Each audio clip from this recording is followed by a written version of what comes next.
Okay, so let's get started. Just a brief intro. My name's Stephen Roth. I'm a mechanical engineer here at CarmelSoft. Also a professional engineer in the state of California. Been doing this, been in the industry for 30 plus years, going fast. And we develop mobile software like what I'm going to demo today. We also, last year, we acquired a small desktop software company called Hands Down Software, which does desktop psychrometric chart software, which is used by engineers worldwide to, plot psychrometric processes. So it's more for commercial type applications.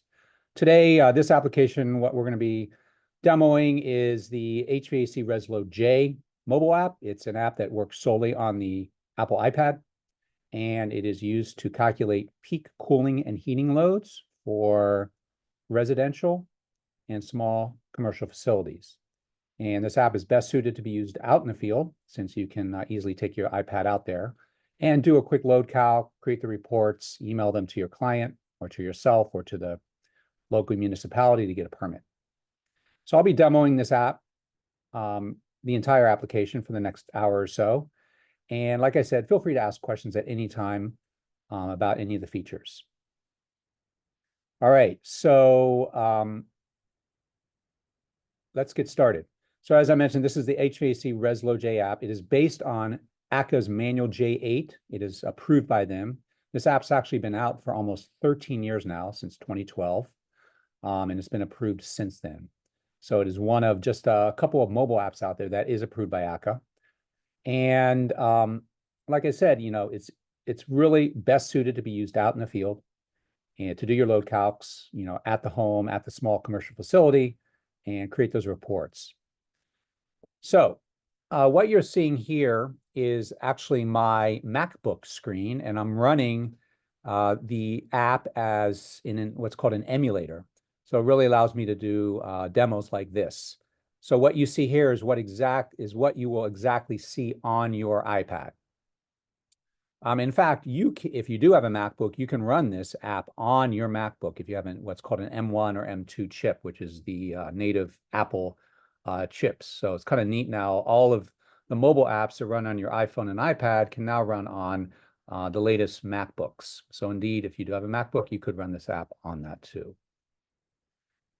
All right, so what you're seeing here is the app in landscape mode. You can also view it in portrait mode if you want. So depending on how you rotate your iPad. I like to demo in landscape mode because you just see more, as you can see on the left, you can see all of your projects. And then on the right, you can see the corresponding input parameters.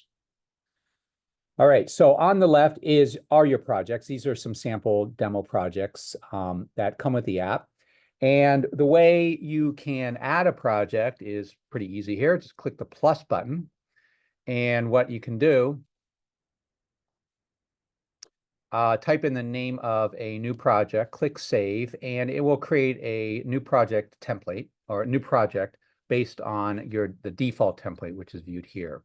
But you can also copy projects. So that's one nice thing about this tool is if you have a template that you've created that you want to be able to reuse over and over again, you can indeed do that. And you can do that by clicking copy from existing, select the template, and then rename it, click save, and it will create that new project based on that template. So you don't have to re-enter data all the time. So just for the sake of time, I am going to work with an existing project. So I'll click cancel. All right, so I'll select this project. As you select each project, on the right, all the input parameters update for that specific project. So here is what the way this program works, or this app works, is you have two main modes. You have the block load mode and the room by room mode. So block load mode is what you start with. And basically you treat your building, your home, as one block. Okay, so you look at it from the outside, you see the wall, 4 walls, 5 walls, whatever, the roof, the windows, etc. And you model all those. And that's how you determine, or that's how you size your equipment, based on the block load. However, after you do your block load, you may want to do what's called a room by room load, where you actually go into the house, enter information for all the rooms, And the purpose of that is to be able to, size ductwork if you're doing a new construction or a retrofit for each room. So room by room is not necessary if you're just doing a block load and you just want to be able to size the equipment. So that's the nice thing about this app is it allows you to quickly do that block load. A lot of other software tools start with the room by room and then go to the block load. We start with the block load and then optionally you could go to room by room. So it's just a way to save time and it is more suited to being used out in the field. All right, so I'm in my block load mode here. Then within my block load, I have 4 kind of what I call tabs. Your project tab, envelope, window, and skylight. So your project tab here is where you enter your kind of main project information. And always remember you can swipe. So there's a lot of information to enter in this program. So we can't, fit all of the inputs on one screen. So you can swipe from right to left, just like that, and swipe again. And you kind of see the little dot indicators at the bottom telling you what page you are on. So a lot of people call me and say, hey, where can I enter the cooling and heating set point? I don't see it. Well, all you need to do is swipe and you can enter it right here. So I'll swipe back. All right. So one common theme in this app is sometimes there's, not for all the inputs, but sometimes there's multiple ways to enter values. For example, you could actually go into a text box and, like this one. And actually, let me pop up see if that will pop up the keyboard here. Not, I'll just manually do it. But if this was an iPad, it wouldn't pop up a keyboard. In this case, I'm just going to type in a value. Okay. So that's one way to do it. Another way to do it is you move this little slider control. And as you can see, as you move the slider control, the value increases and decreases. So there's a couple different ways to enter information, not for all the inputs, but for many of them. All right, so I'm not going to go through every single input in this program just because there's a lot and we only have an hour or now 50 minutes. But if I do, not go over an input that you want me to explain more about, just let me know. Like I said, I want this to be interactive. All right, so in this section here is where you kind of just input your basic demographic information, project name, building name, address, etc. Probably the most important input is the city. So you'll see this little caret icon. Click that, and up pops a form that allows you to select a state and city. And your exact city probably won't be in here because, I mean, there's a lot of cities in here. A lot of it's from the ASHRAE Handbook of Fundamentals and also from the ACCA Manual J8 Handbook too.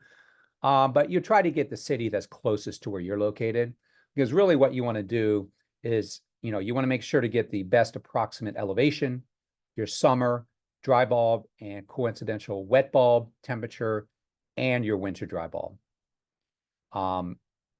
So that's the most important thing. So as I change the city here, you'll see it updates the information. You can also override this information too for that specific project.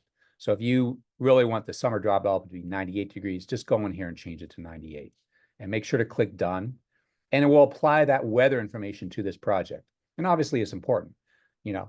Down in Mississippi, you're going to require a lot more cooling than you will up in, say, Alaska, Minnesota, whatever. All right, so that's kind of it for this section here. Down here is where you start entering information about your home or your small commercial facility.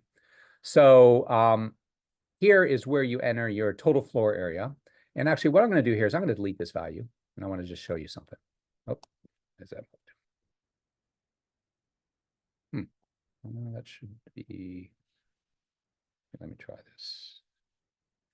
That should be equal. For some reason, the emulator is not doing it correctly. Anyway, what would happen here is if this was blank on the iPad, it would actually show the same value as this guy here. Let's see if it does it here. Yeah, it's not doing it. All right. Yeah, for some reason, this emulator is a little wonky sometimes. Anyway, so what would happen here is on your iPad, if you blanked out this value, it would display the same value as your cooling in maroon. And what that means is like kind of like down here. And what that means is it's a derived value. So as you move this, it will update this value here. But like I said, because this emulator is a little wonky, it's not showing that, but it would. But you can also override it too. So you can override it if your heating area happens to be different than your cooling area. Okay. In this case, we'll kind of make it the same. And like I said, if on your iPad, you would see that it would work and it would be exactly the same as your cooling. All right, down here you have you enter your average height, room height. So really the goal here is we want to multiply our total area of our floor times our room height. The program does that to get our room volume. And your building volume. And what it uses that volume value for, the cubic feet, is it calculates your ventilation and infiltration loads, which I'll talk about in a bit. Here you enter the number of bedrooms, and based on the number of bedrooms, it will calculate your occupants. So here, let me just show you. I'm going to change this to 5. And you see that the number of occupants is now 6. So all it does is add 1. And you can like I said, you can also override this value. Okay, down here is where you enter. Okay, looks like we have a question. How would you best represent a 2-story value or walk-up basement finished? Okay, great question. And I think whoever asked that may have called the other day about this because I got a very similar question. Yeah, you did call. Cool. So how would you best represent a 2-story value or walkout basement finished? Okay, so if I assume the basement, and if you want to unmute yourself, feel free if you want to interact. So I assume the basement is conditioned, right? Is it conditioned for heating, cooling, both? Yeah. So what I would do is I would enter the total square foot of your home, including your basement. And then, in terms of the average room height, I would enter, the average height of your home. So for example, suppose your basement is, I don't know, 1,000 square feet. Your first floor is 1,000 square feet, and your second floor is 1,000 square feet. You're going to enter 3,000 square feet. And suppose your average room height is 10 feet. You'll enter 10. So what it's going to do is going to multiply 3,000 times 10, 30,000 cubic feet. It's going to take that value and use that to calculate infiltration and ventilation. So that's how we do it. And then in the next screen, when we talk about walls, I'll show you where you would actually model your basement walls. Because obviously basement walls are different than above grade walls because there's no solar component to it. It's solely heat transfer from the soil to the basement. And really, most of the time you heat your basement. You don't cool it that much. You could, especially if you have a lot of internal loads. But really, most of the time, basement is for heating. Anyway, let's move on. Looks like we have someone else joining us. Okay, so looks like we have a couple new people who just joined us. For those of you who just joined us, I've been going over the ResLoad-J mobile application, and we're just talking about the project-related information. And as I mentioned, just a couple ground rules. One is please keep yourself muted. But at any time, if you have a question, please unmute yourself and ask the question. I do want this to be interactive. You don't have to wait till the very end to ask questions. All right, so let's continue. So I was talking about the appliance loads. So appliance loads obviously are your internal loads: lighting, stereo equipment, computers, refrigerator, heater and heating, dryer, stovetop, etc. If you don't, if you just want to say, I'll just add maybe 1,200 BTU per hour, or medium would be 24, high would be 3,400. However, you can also get customized. And customized means that you can start manually adding, appliances and TVs and computers to your home. So if you want to do that, you select Cust, click the little caret icon, and up pops a list. And then you can start adding in lots of different appliances. So if I click plus, click this little caret icon, and then up pops a drop-down list. And let's say I want to add a dishwasher. So I have one dishwasher. Here's the default sensible and latent load component that it, contributes to the home. Here's the average in-use output and percent used per hour. So it multiplies all that together to get your true, sensible, and latent components that it contributes to your home. So we'll add the dishwasher. And let's add a couple more items here. Let's add a computer and monitor. And let's, these days it seems like people have a lot of computers. Let's enter 5. And you'll see that there's no latent component to computers, only sensible. And here we have sensible 1500. And, let's stick with 100%. Most laptops you turn off, but let's stick with 100%. So that's how much heat the computer and monitor contribute. Now, I'll admit this list is from the it's from the ACCA Manual J8 handbook, and it is a bit dated. So hopefully with ACCA Manual J8 and J9, which I think is coming out over the next year or so, they're going to update this list because, yeah, I mean, who uses a clock radio anymore? We all use our phones, right? Or there's a lot of dated appliances, or even the values associated with these appliances are dated. But anyway, you can always override these values.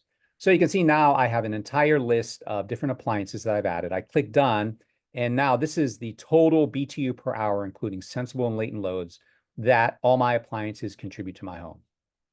And you can always add more if you want. And this is a great way to, if you want to add in lighting and other stuff, you can do that too.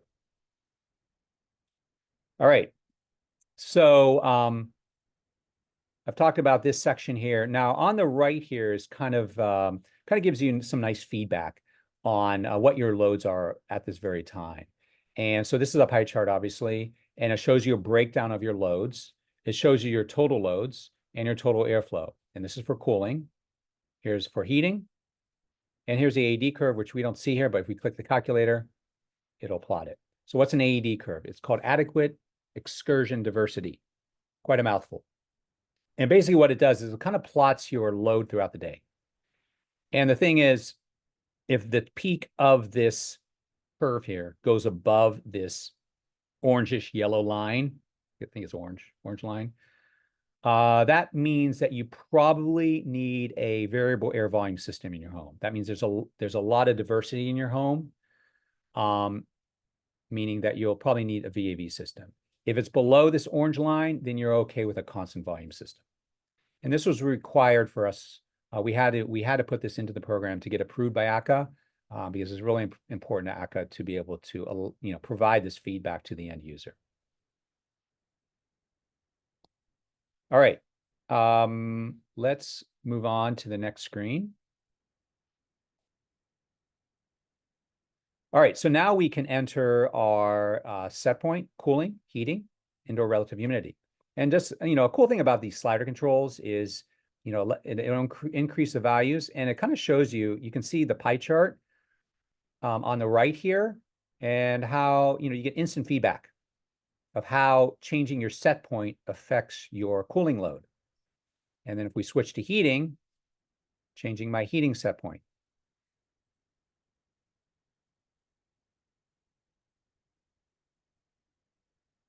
Go back to cooling, let's lower that set point.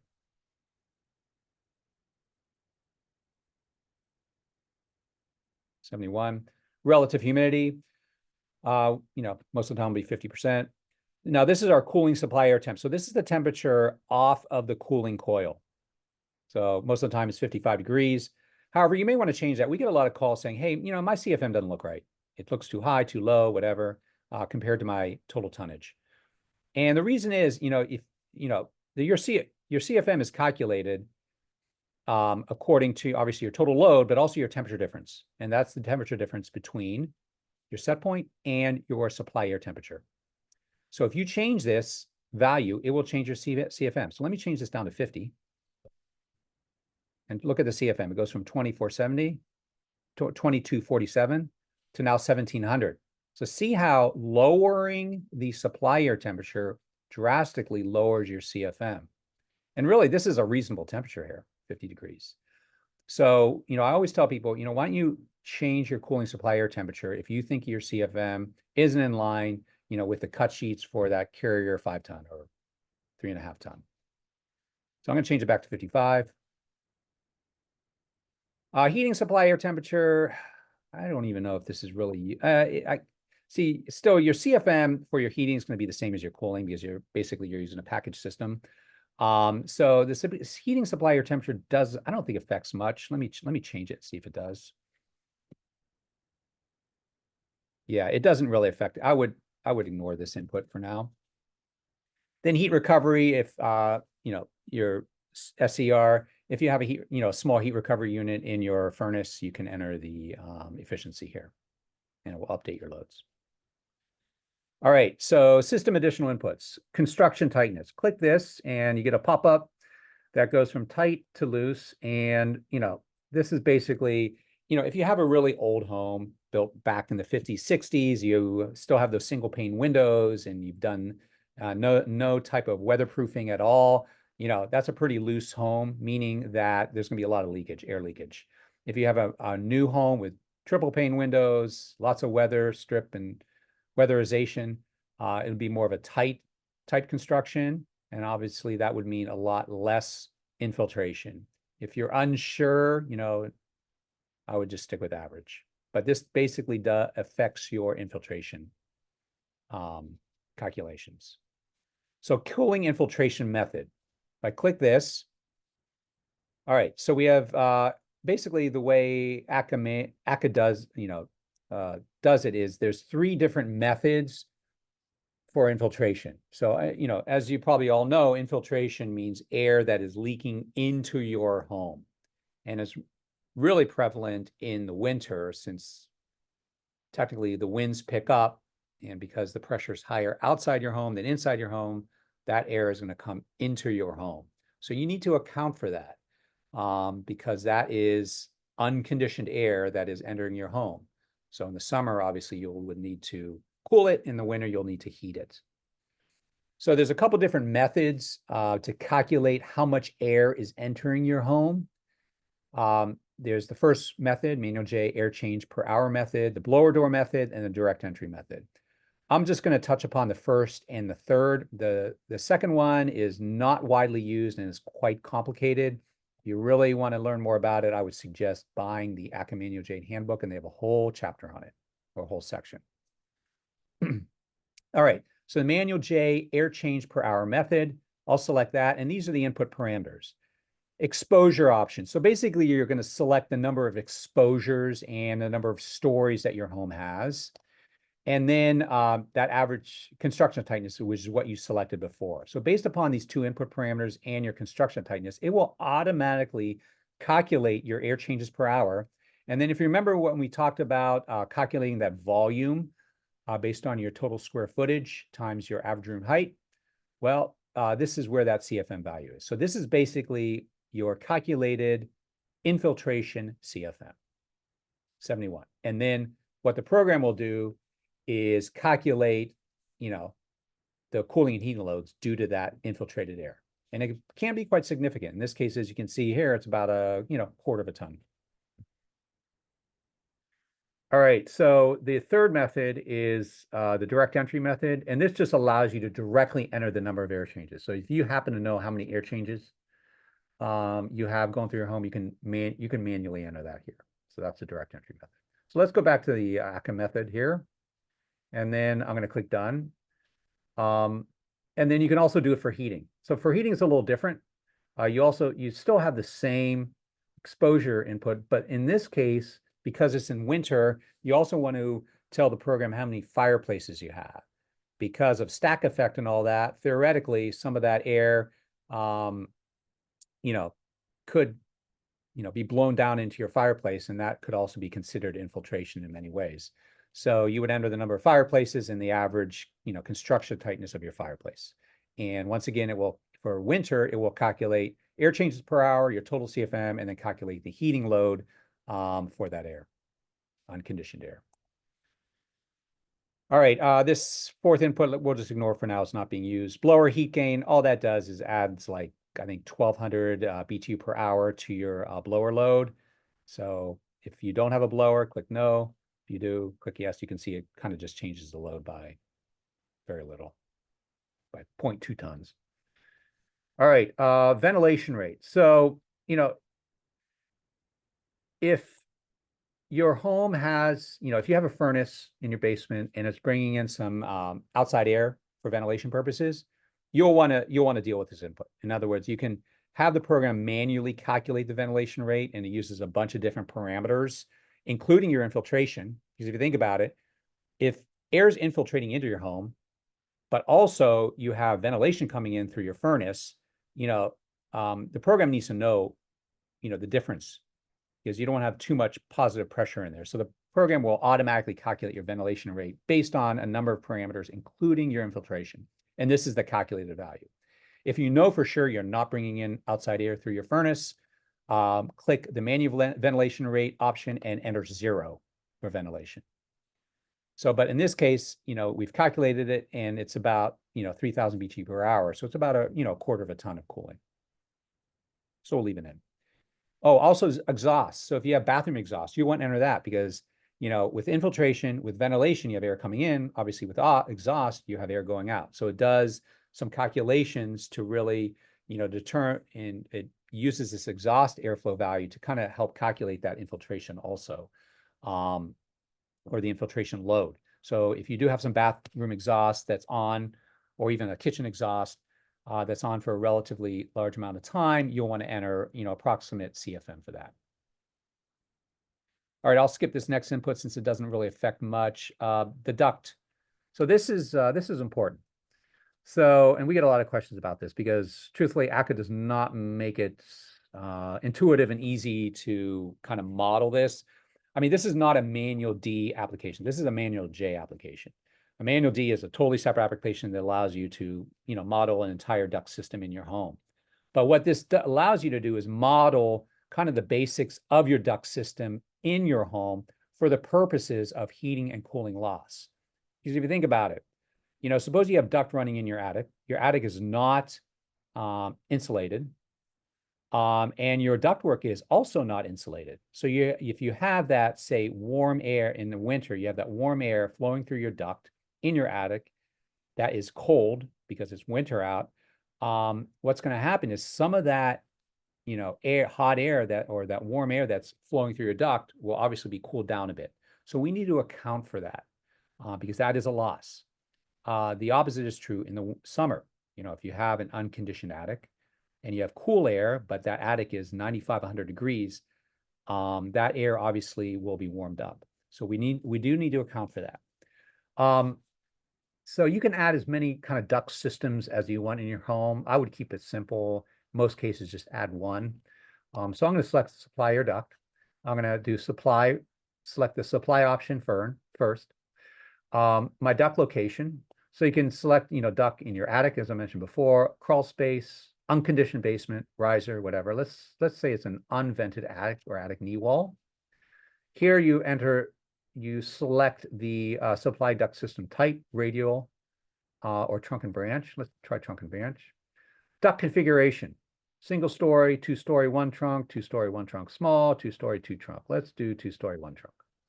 Ceiling type. These values actually come from the ACCA Manual J8 handbook. These are kind of code numbers for different types of ceilings with different types of R values. So you could look those up. Also, we do have this in our program. I'll show you in a little bit. So let's just keep this selection. What's our duct R value? So if we have wrap or insulation, we would want to select duct R value. Is it unsealed, or is it average sealed or sealed and tested? So obviously, if it's totally unsealed, there's going to be a lot of leakage. So it's going to lose, it's going to require a lot of heating and cooling to offset that. So I would select average if you're unsure. And then what's our duct surface area? So what I would do, let's see if it hopefully does. Oh, it does that NaN again. Okay, like I said, on your iPad, it will automatically calculate this value. But so I'm gonna just enter. If I happen to know what my duct surface area is, I'm gonna enter 1,000 square feet. Okay, so now what I'm gonna do is I'm gonna go back and click done. And you can see that, wow, my duct loss is pretty large. Look at that, 30,000. That's almost 3 tons. That seems a little bit too large. So I'm going to go back. I'm going to delete this first one because it's probably contributing. And I'm going to lower this because that seems ridiculous. I don't want to 3 tons of cooling just for a duct loss. And let's say it's a sealed and tested system. And let's go back. And let's click done. Oh, much better. Back to 8,000. Okay. So you gotta finagle this a little bit, because if you start seeing 3-4 tons of cooling due to your duct loss, you know something's wrong, or you need to replace that duct system. But in this case, it's contributing about 3/4 of a ton of cooling, which probably makes a little bit more sense. All right. Oh yeah, one thing I did not mention also, you may have noticed that we had 2 of them here, and I swiped, and there was a delete button, and you could delete. Well, you can do that with anything here. So if I have a project here, I swipe, click delete, it will delete it. Okay, and that's with anything, with envelope, window, skylight. All right, so so we're moving on in time here. So I do need to move on to these other sections. If you do have any other questions about this, let me know. These are just some quick, calculated values just for your system load. And then also another thing you can view if you swipe all the way to the right here is a much more detailed breakdown of your cooling and heating loads, and also percentages. All right, so we've kind of talked about our project section ad nauseum. So let's move on to the envelope section. So the envelope section allows you to define your walls, roofs, floors, basements, and partition walls. So on the left here is where you can add all of your walls. And then when you select a wall, there are the appropriate input parameters for that wall. So as you can see here, I already have a bunch of walls and roofs and floors. If you want to add new ones, you click the plus button and you can click save. You can also copy. So if you have a template, suppose you have 5 walls that are pretty much exactly the same. The only difference is the orientation. Well, you can always copy from that one template wall to the new wall. So once again, just saves you a little time in terms of entering data over and over again. Okay, so let's look at our west wall. So I select my west wall. On the right here are my input parameters. And how do I tell that this is a wall and not a floor or a roof? Well, there's a list here of wood metal door, wall, basement wall, partition wall, ceiling, partition ceiling, floor. So let's stick with above grade wall. And then I can tell it here, where's it facing? And then here's my list of construction types. So this list of construction types comes from the ACCA Manual J8 handbook. And it includes hundreds of constructions. And we've kind of categorized them by frame wall, block wall, and alternative. So frame wall, you can see all these different, I'm not going to go through all of them, but as you select each one, it fills in the U value and also kind of gives you a detailed description of each wall. So the main goal here is you want to model that R value or /U value as closely as possible to the actual wall. So click done. And then it automatically, as you can see, this is a maroon value, so it automatically fills in that U value. Once again, you can override that if you want. The CLTD value is also automatically filled in. CLTD stands for cooling load temperature difference. And basically, this is kind of the fenestration or solar component of that wall. And if you want a definition of what these different letters mean, just consult the ACCA handbook. Here is where you enter your wall width and wall height. And you can use the slider control. And then down here, you can see what that wall is contributing in terms of cooling and heating loads. So if I select my south wall, you'll see that, once again, above grade wall, the only real difference here is it's facing south. Here's the construction type, the U value, and its wall width and height. Same with east and north. Okay, let's look at a partition. So here is a partition wall. So what's a partition wall? How does it differ from above grade wall? Well, a partition wall is inside, but it's adjacent to an unconditioned space. So there's no solar component to that partition wall. So what you select partition wall, once again, it comes up with the same list of wall types, automatically fills in your value. This CLTD value is ignored because there's no solar component to partition walls because they're inside. You enter your width and height, but the only difference here from your above grade wall is now you enter the temperature on the other side of the wall. So for example, suppose you have a partition wall that's between your living room and your unconditioned garage. And say in the summer, it gets up to 85 in that garage, and in the winter, it gets down to 45. Well, that's what you would enter here. Does the calculations to calculate that temperature difference across that wall. All right, passive slab. So you do want to model your floor, especially your floor, not necessarily the floor, say between your first and second floor, but the floor that's above your basement, because that's your slab, and it's adjacent to the ground, so there is some contribution from the ground to the floor, and so this is mainly used for heating calcs, not cooling calcs. So this is where you would model. There's all these different types of floors that you can model. You can see here, over enclosed, above, over crawl space, basement, and slab on grade. So lots of them here. I don't want to go through all of them, too much time, take too much time. It will automatically fill in your U value. Depending on the wall type you select, it will ask you for different input parameters. It may ask you, in this case, it asks you for the length of the exposed edge. Other floor types, it will ask you for the area of the floor. So depending on the floor type, these parameters will change. Also, you can enter whether there's a radiant floor, if it's a radiant floor or not.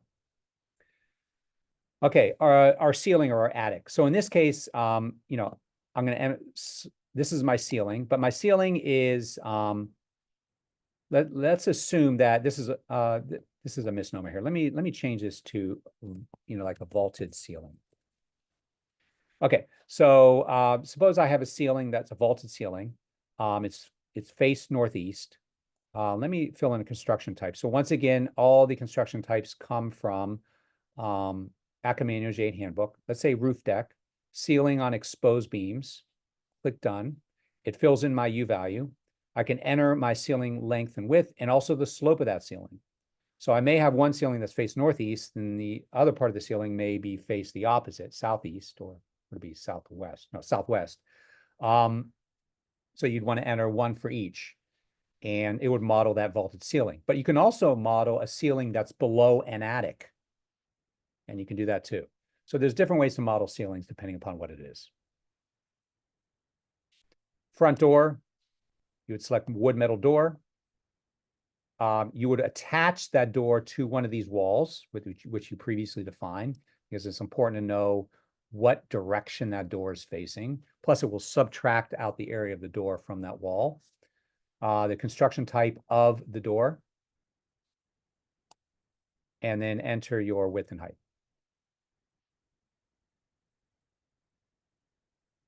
Okay, so that's kind of an overview of the different envelope types. And if I swipe, you'll see the same screen as we saw before, just a breakdown, detailed breakdown of your cooling and heating loads. All right, so let's click window. So window is where you obviously define all of your windows. You can see there's a bunch here. Once again, same theme as the other screens. You click the plus button, you can add new windows, you can copy existing windows. You can also delete windows if you want. So if I select this first window here, the important thing you want to do here is you want to attach that window to one of the walls that you defined in your envelope section. Because what that does is two things. One is it tells the program that that window is west facing. And secondly, it subtracts out the area of that window from the wall. All right, what's the construction of that window? Well, you can select single, double, or triple pane. So there's a selection of about 15 here, not too overwhelming. What's the frame type of that window? And based on these two parameters, it will automatically fill in your U value and what's called your solar heat gain coefficient value, which is your solar component. What is the type of window? Default, bay, or garden. If you're not sure, just select default. And then you can enter, suppose you have, suppose you have 5 windows that are exactly the same on your west wall.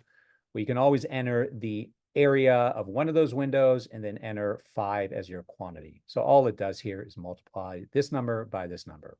So if you're not sure, you can always enter just the total area here and enter 1 here. Doesn't matter. So down here, obviously with Windows, we want to take into account shading, both internal and external shading. So here, internal shading is, affected by drapes, roller shades, and blinds. So here's a bunch of options you can select for that internal shading. And then you can enter the percentage of the window that shading covers. Most of the time, maybe it's 100%, but it could be just 50%. Also, you can select whether there's an insect screen or not, internal or external, and the percentage of window that insect screen covers.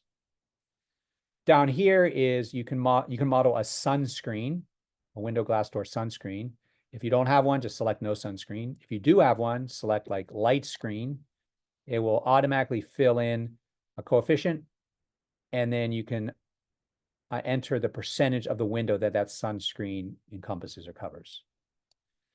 On the right here is where you enter your exterior shading parameters, including ground reflectance. So, if your home is surrounded by tar and gravel and asphalt versus green grass, that will affect your exterior shading a bit and your solar load. You can also model a overhang. So what you would do is enter the height of that window, the overhang length, distance above the overhang. It does the geometry and calculates how much of that window is being shaded due to the overhang. So with all these parameters in, it will calculate your window or your fenestration load here. And as you all know, window loads contribute a lot to your cooling because of solar component. All right, so we have about 15 minutes left, so there's still a fair amount to cover. So I don't want to, I'm not going to go through all this, but basically the only difference here is, south facing versus west facing or east facing. You can also model if you have a glass door, you can do the same thing here. Okay, let's go to skylight. So skylight obviously is a window on your roof, right? So in this case, we have a kitchen skylight. So what I would do here is, you can add as many skylights as you want. You can delete skylights. You can copy skylights. What you do here is you assign your skylight to the roof that you defined in your envelope. So in this case, I have vaulted ceiling. I assign it to that vaulted ceiling so it knows, the direction that skylight is facing, especially if it's sloped, to the east or west. Once again, I can select the construction. Here is a wide variety of different types of skylight construction types. It will automatically fill in the U value in SHGC. Curb construction, you select here, enter your area and quantity, and it calculates the load. All right, so these are I've gone through all of your input parameters for calculating a block load. So now that you have all the input parameters, now let's look at some reporting. So reports are accessed with this pie chart icon. Now, it's going to look a little different on your iPad. With your iPad, the dropdown comes right below the pie chart. In this case, it's in the center, but it's all the same options. So I'm going to look at system reports. So these reports, were approved by ACCA. So as you can see here, this software was developed by Carmel and it was approved by ACCA. So, you can print out these reports, email them as PDFs, even text the reports, on your iPad. And so these reports are approved by ACCA. So you can send them to your municipality to get a permit or whatever you need. So this is page 1 of the report, just basic summary demographic information.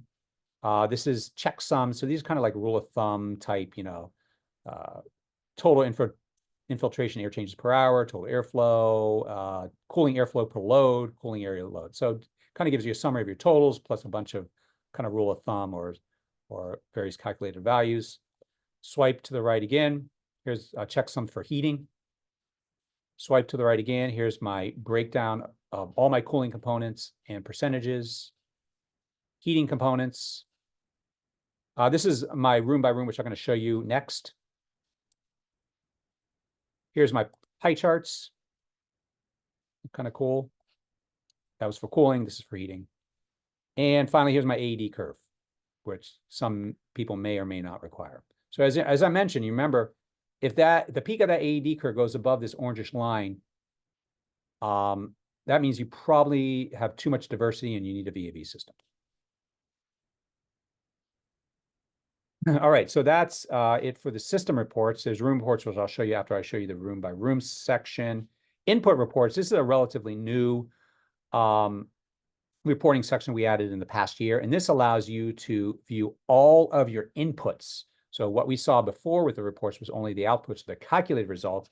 In this case, you can print all of your inputs. So if that, municipal clerk or whoever, to give you a permit wants to see the inputs, well, you can send them this report. This is all of the project envelope, window, et cetera, inputs. Next, input report. Oh yeah, email. I can't show you this because this is on the emulator, but you can actually email yourself an HTML report, which can be useful, and also email the database. This is kind of done for, if you call me and say, hey, Stephen, there's something not looking right on my load. So I'll ask you to email me the database. I'll install it on my iPad and I can see your exact project. Let's go back to system reports for a second. So because I'm on the iPad, I can't show this, but if you want to email these reports to yourself as PDFs, you can click the email icon and it will pop up in email. Also, this is new. We've added the share icon. The share icon, you probably see it on all these different apps. And this allows you also to email, but also allows you to text PDFs and also, deal with anything else. Like you can even save it to your Google Drive. So this, and once again, I can't show it because it's on the emulator, but this allows you to share these reports in many different ways, as opposed to just emailing. All right, the I button. Let me just go through that real quick. This allows you, if you happen to be working in Canada or Mexico and you need metric units, you can convert to metric units. Okay, some people get this confused by this. They think that these inputs are applied to this project. All these inputs do is apply to the maximum value of your slider control. So for example, see floor area 10,000. If I go back real quick here, you can see that my maximum value is 10,000. These inputs have no effect whatsoever on your loads. They just set the properties of your slider controls for the different types of sliders. Then down here, you can enter your company information, clicked on, and it will also, that company information will be on your reports. And then here, if you click this, it will bring up your HTML help. All right, I've gone over a lot so far. We have about 9 minutes left. I do want to go over the room by room. But are there any questions for me? Looks like there's something in the chat. Hold on. Oh, it seems the program does not have options for condition management. Actually, it does. So let me show you that, because I know you asked that before. If I go back here, go to envelope, what I can do, I'm going to do this real quick. I'm going to add a new construction, a new envelope. I'm going to go to basement wall, okay, below grade. I'm not sure why I asked me orientation, probably because possibly some of that wall could be above grade. So you could ignore this if it's all 100% below grade. And then you can select, you can see here, there's a bunch of different basement construction types. And as you can see, the U value actually varies depending on the depth. And then you can enter the wall width, height, and below grade floor depth. So how far below grade does that basement wall go? So this does allow you to model a basement wall. I hope I answered your question there. And then you can model the basement floor, once again, by adding another envelope construction type and modeling a floor that's below grade. But for floors, okay. So if we do another construction type, and I am going to model a floor. And there should be a basement floor type here. You can see there's a bunch here. So that's how you can model a basement floor. Length, width, and is it radiant or not? So you can model a basement floor. And I'll change that to basement floor so we're not being confused. And this was a basement wall.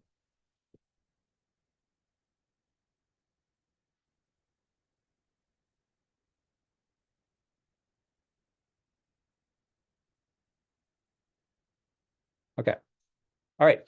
So we only have 7 minutes left, so I want to go through this real quick. But for floors over enclosed. Floors over enclosed. I'm not sure what you're saying there. You can clarify that a bit. On the over enclosed floor is like there's no, it's all for unconditioned space under the floor. Unconditioned space. Oh, so you're talking about like over a crawl space?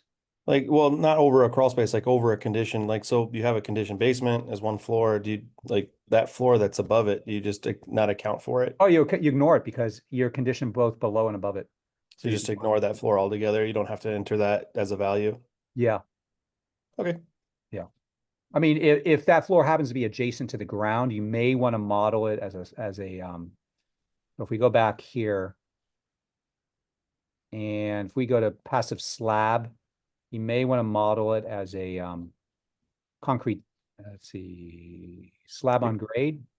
Just On for the heating, it would add some overenclosed, heating component to it, but not yeah, quite. I mean, it's just because over enclosed, even though like you still have a heating, like it does raise the value by a few thousand for heating. Yes. You know, so like accounting for that space below you is you kind of have to. Yeah, you do. So But I you guess if you account for it as a basement, it should account for it in the total block load anyway. yeah, So yeah. thank you. Sorry. All right, let's move on to the room by room. Thank you. Okay. All right. So we have 5 minutes left. So I'll go through this fairly quickly. Same theme as under block load. So you have room, envelope, window, skylight. And so here you can, once again, add as many rooms as you want. You can create a template room and suppose you have like a couple bedrooms that are exactly the same, but maybe they're different orientations. You can create a template and then copy that over and over again. So I've already created an office. And then on the right here are my input parameters. And then what I would do here is, the first screen is you can enter the number of occupants in that office. So if you remember on the block load, we entered 6 occupants. So you can now start kind of distributing those occupants throughout the house. So, you don't have to do this, but if, obviously humans give off heat, right? Both sensible and latent. So if you do want to account for occupant heat, sensible and latent, you can enter 1 here and we'll add 2, 3, 400 BTU per hour. But the most important thing is you can start applying those appliances that you created on the block load section to your office or to all your rooms. So you click it, and then you can select, let's select here, computer monitor. Suppose I have 1 computer in that office. I enter 1, go back, click done, and it adds it in to my appliance load here. So it applies that computer sensible load to my office. All right, so now let's look at the walls and ceiling and floor for that office. So once again, I can add components to the office. So here's my office ceiling, office floor, the north wall and the west wall for that office. So let's look at the west wall here. So the nice thing is about this program is it takes information that you entered in your block load, and then you can reference it in your room by room. So for example, my west wall, I created a west wall under my block load. So now I can select that west wall that was created in the block load section and then enter the area of that west wall that applies just to my office. So it takes all the characteristics of that west wall and applies it to this office and does your load. It looks like I have a question here. Let me bring that up. Is the subscription yearly? If we have a subscription for the web version, do we have to purchase the iPad version? Okay. Yeah, so when you buy that, you can buy this, on the App Store. I think it's $199. I haven't talked about it yet, but we do have what's called the ResLoad-J Cloud. And what that does is it allows you to save your projects in the cloud and share your projects with other users within your company. That is a subscription if you want to do that. If you just want to use the app, daily and just, save the projects on your iPad, it's a one-time fee. But the subscription actually is monthly, and depending upon how many projects you want to save, the fee varies. And if you go to our website, you can see more information about that. All right, so going back here, we have our west wall, and I entered the area of my west wall that applies to my office. Same thing with north wall. Same thing with floor. So I created that floor into the block load. Now I select that floor and apply it to the office and enter the area. And same thing with ceiling. And then it will calculate the loads for both cooling and heating for my envelope loads that apply to my office here. Windows, same thing. I can add new windows, delete windows. Now I can select the windows that I created under my block load and then apply the area that is applicable to my office. So I have a north and west window here. North window, select the north window that was created under block load, then enter the area of 20. Same thing with west window. And then it displays my loads. Same thing with skylight. In this case, I don't have a skylight in my office, so it's just blank. So you'll see here, you have that pie chart for both cooling and heating.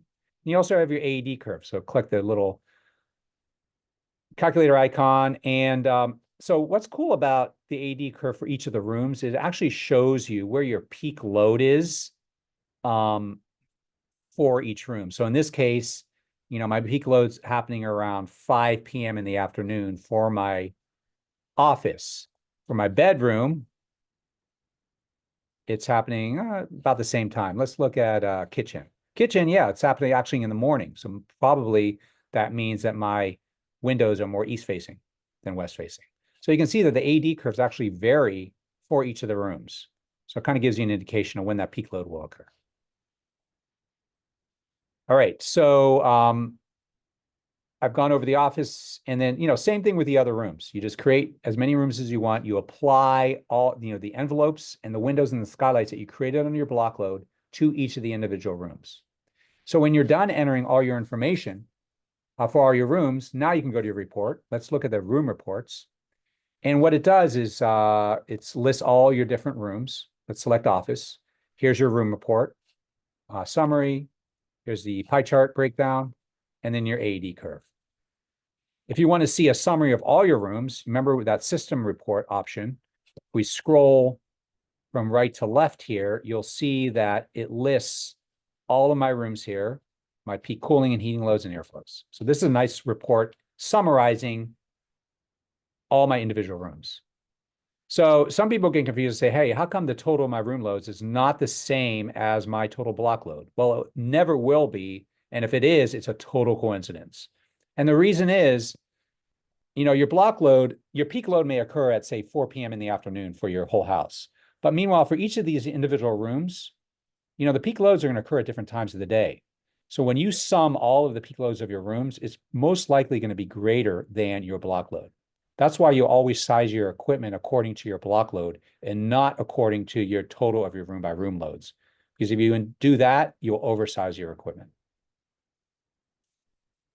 All right, so it's a little after the hour.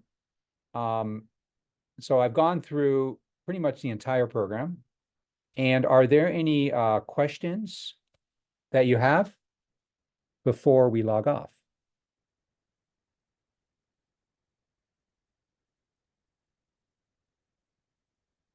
And remember to unmute if you do want to ask.